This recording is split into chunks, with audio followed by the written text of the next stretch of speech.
Okay, let's unpack this. We absolutely have to. WWE Crown Jewel in Perth 2025. This wasn't just another show, it felt like. Like a reset button got hit on the whole company landscape. Yeah. So much happened. Emotional stuff, big surprises, titles changing hands. Yeah. It really shook things up. Exactly. And our job today, really, is to dive deep for you, the listener. Break down what went down on October 11th, 2025. That was the RAC Arena, Perth, Western Australia. Announced attendance, 13,683, and they were loud. Oh, they were. And the whole vibe, even from the pre-show, felt different. Very cinematic, very international spectacle, you know. Like that bit with the belts being flown in from Riyadh? Yes. Treated like, I know, state secrets or something, men in black suits, the whole deal. It definitely set a tone that these championships were a huge global deal. Totally. And that kind of global feel played right into the crowd energy, especially with the hometown star Rhea Ripley. It was her birthday, too. Right. Her homecoming was, I think, the emotional core of the night. And that video package they showed. Wow. It had some details maybe even hardcore fans didn't know. Like the tattoo thing. I found that fascinating. Yeah. That she was genuinely scared early on that having tattoos would stop WWE signing her. It's hard to even imagine now looking at her. And then the classic tryout story, right? William Regal tells her, don't expect to hear back for months. And then, bam, 4 days later, she gets the call. But the tattoo thing lingered for a bit. Like, when she first got to NXT, the advice was, keep any new ink covered up. So that's why she switched to the long pants look in her gear back then. Seems like it. Yeah. It's kind of wild how close she might have come to a totally different look. Yeah. And they highlighted that key match, too, the one against Io Sky in the second Mae Young Classic. That's what really got Triple H's attention, apparently. It was a night heavy on looking back, wasn't it? With endings. Goodbyes. Definitely. 2 huge retirement announcements framing the whole thing. John Cena's final match is confirmed, right? Boston, New York, San Diego, D.C., concentrated U.S. run. Exactly. And right after that, AJ Styles confirms his own retirement tour is set for 2026. So their match later. It wasn't just a match, it was like the end of an era for those two facing off. Okay, but before we get to the matches, we have to talk about the crowd again, because it got interesting. Really interesting. Yeah, there were fun bits like Grayson Waller doing a shoey, drinking beer from his shoe. Very Aussie. Yeah. And Chelsea Green trying local food. But the anthems, that was something else. It really was. Stark contrast. Yeah. The U.S. national anthem gets sung, and the place just erupts in boos. Loud ones. Right. And then literally seconds later, the Australian national anthem starts, and the entire stadium is singing along. Full voice, super enthusiastic. I felt like a real statement, you know, about national pride, maybe pushing back a bit. And they weren't just pushing back outwardly. They booed Michael Cole, too. When he mentioned the first Crown Jewel titles being awarded back in Saudi Arabia. Yeah, the crowd was making its feelings known. They were part of the show, not just watching it. That energy definitely carried into the opener. The Australian street fight, perfect choice, right? Bronson Reed, the local guy, against Roman Reigns. Had to be chaotic. And they leaned into the local thing hard. With the weapons, rugby balls, cricket bats, that was kind of brilliant. Got the crowd going immediately. It was nuts. Spilled out into the audience, just high energy from the get-go. But the key moment for me was pure Roman Reigns. The microphone bit. Yes. He grabs the mic mid-match, demands the fans acknowledge him as tribal chief if they want to see tables. Yeah. And they actually do it. Weird moment, right? The crowd acknowledging him like that. Super weird. But then Reed just snatches the table away, throws Roman's whole power play back in his face. Loved that. And then the finish got messy. Braun Breaker interferes, spears Reigns. And then Jimmy and Jey Uso run down. But crucially, they came out to Jay's music. That's a big detail. It signals Jay's independence, not just following Roman's orders. And maybe that confusion, that slight fracture, led to the mistake. Exactly. G goes for Reed, Reed moves, and G accidentally spears Roman right through a table in the corner.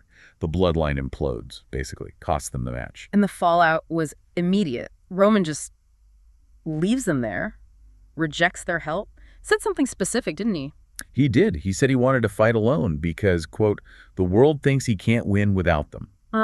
So it's about his image, his legacy. Absolutely. That's Roman's deepest insecurity, isn't it? Yep. That he needs the family, that his reign isn't legitimate on its own. This accidental interference just proved the doubters right in his mind, so he pushes them away. It's not just about losing, it's about controlling the narrative. That adds a lot of weight. Okay, so moving on. We had the first title change of the night, WWE Women's Crown Jewel Championship. Tiffany Stratton versus Stephanie Vaquer. And a big win for Vaquer. Hit a beautiful corkscrew moonsault. Making her only the second woman ever to win this title, right? After Liv Morgan. Correct. Huge moment for her and for the global reach of the division. And her promo afterwards was quite touching. She thanked the fans for the, what was the phrase? Unendliche Liebe. Yeah, unendliche Liebe. It's German for unending love. German. But she's Chilean Mexican, isn't she? She is. Using the German phrase, I think, was a nod to the sort of international nature of the title, the global fan base. It showed the support she felt cross borders, added this layer of genuine emotion. Nice touch. Okay, before the next big match, there was that backstage segment. Paul Heyman. Ooh, yeah. The wise man being ominous.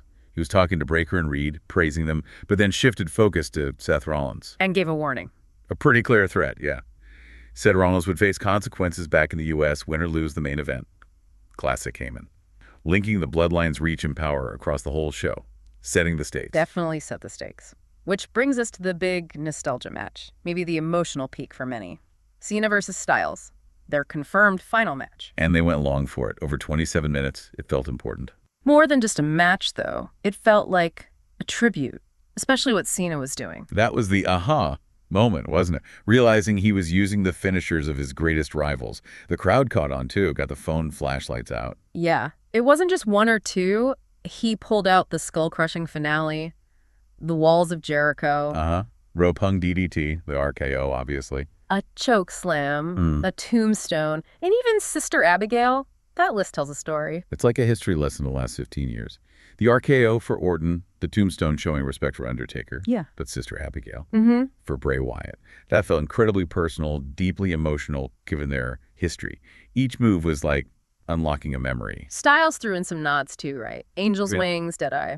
Though commentary didn't really highlight those as much. No, the focus was clearly on Cena's farewell tour, so to speak. Yeah. And the ending was just right. The thank you, Cena? Yeah. And then the handshake, the hug, walking out together. Perfect way to close that chapter between them. Classy. But the night wasn't over. We still had the co-main event featuring Rhea Ripley again. Right. Can't forget her big homecoming moment in ring. She teamed with IYO-SKY, got the win over the Kabuki Warriors. Important for her to look dominant on her birthday in front of her home crowd. After all that emotional buildup, good placement. Okay, and then the main event. The final Crown Jewel title match. Men's Championship. Seth Rollins versus Cody Rhodes. And another title change. Rollins gets the win with a stomp from the top rope. But man, Rollins' whole demeanor in this match. He was so irritable, like intensely annoyed the whole time. Exactly. He was snapping at the commentators, Barrett and Cole, got right in the ref's face after a cleared 2 count. Even mocked Cody's old Stardust gimmick. It wasn't just wrestling. It felt like psychological warfare fueled by anxiety, maybe. And that led directly to the finish, didn't it? The cheating felt planned. Absolutely planned. Yeah. Remember earlier in the match, he went over to the timekeeper's area, tried to grab a wristwatch then. Ah, right. To use his brass knuckles. Cody stopped him that time. But the idea was planted. So later, maybe 10 minutes after that, there's a ref bump, convenient distraction. Rollins goes straight back, gets the watch. Hits Cody with it. Twice. Yeah. Uses it like brass knuckles.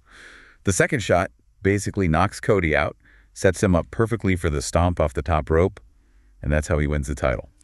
Through calculated cheating. And he wasn't exactly humble about it. Not at all. Yeah. Grabs the mic right away from Kathy Kelly, makes this huge declaration that this win proves he's not only one of the best of his generation, but the best of the entire wrestling history. Wow. Talk about arrogance. But the final image, both new champs, Rollins and Stephanie Vaquer, holding the belts up.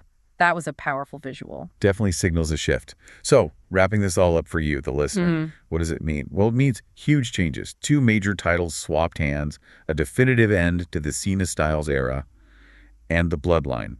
It's fractured, maybe imploding right in front of us. Yeah, the fallout feels immediate. Roman publicly pushing his cousins away, saying they make him look weak, and Heyman putting that target on Rollins' back with Vaquer and Reed. So the big question now is, what happens next?